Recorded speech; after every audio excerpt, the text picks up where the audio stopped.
It all started on Memorial Day last year, when Tracy Haylock decided she wanted to find as many photographs as possible of those buried at the cemetery.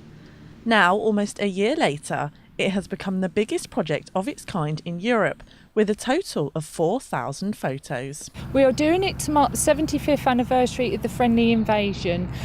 May was when the first Americans came over here and they started building their airfields here in East Anglia.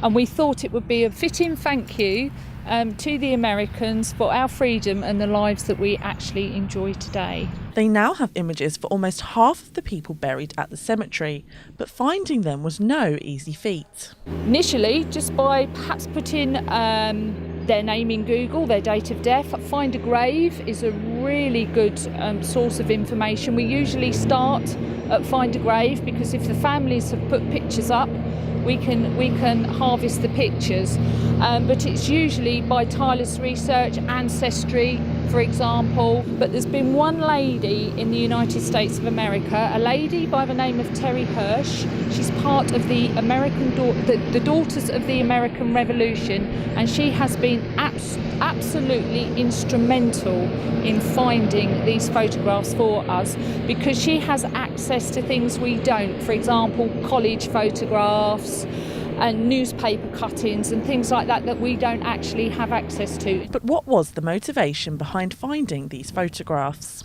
Because you can empathise a lot more and connect a lot more to that young person that's actually buried there. It's a very small, humbling thank you to these men and women that are actually buried here for the freedom and the lives we enjoy today.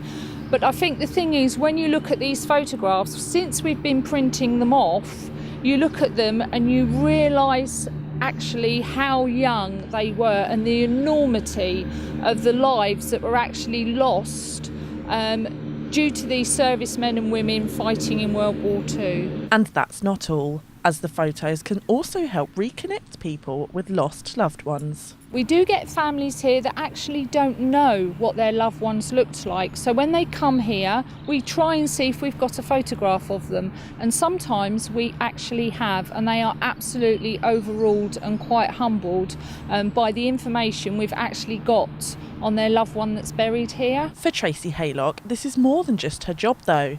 She had her own personal reasons for wanting to find photos for all of those at the cemetery. Being a mother of a serviceman, it does give me extra empathy, and I can quite feel for the families that are left behind. For example, we've got 24 unknown soldiers buried here at the cemetery. All those unknown soldiers had a mother, and that's what people tend to forget. They tend to forget about the families that are left behind. Despite being a cemetery, the aim of the Faces of Cambridge is to bring the gravestones to life and to keep alive the memory of all the men, women and children who lost their lives during the war. Katura Sesti for That's TV.